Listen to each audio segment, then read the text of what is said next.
If we look at basal percodactyls such as Eohippus and Hyracotherium from about 52 to 55 million years ago, shortly after the extinction of the non-avian dinosaurs, we see that they still had 5 toes on each of their 4 limbs.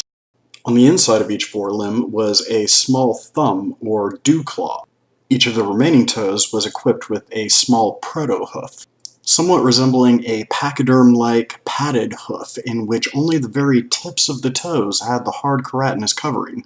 On each of the hind limbs, however, only the 3 innermost of the 5 toes actually made contact with the ground and were tipped in this hard keratinous covering, forming the probably padded 3-toed protohoof of these animals.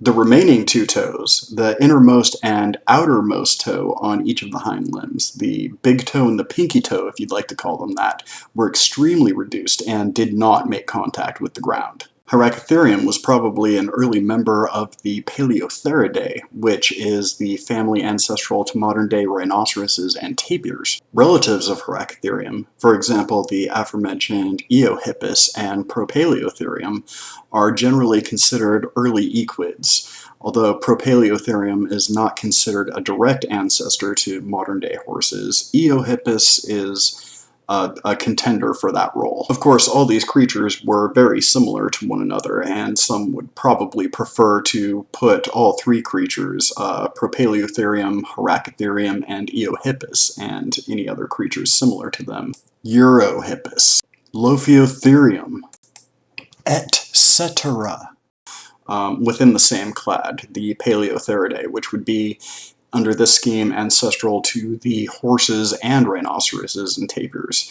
So this mainly has to do with whether or not you consider rhinoceroses and tapirs to have shared a more recent common ancestor than they do with horses, or whether all 3 are more or less as related to one another. That hasn't been quite worked out yet to anybody's or to a unanimous degree of satisfaction, or anywhere near it.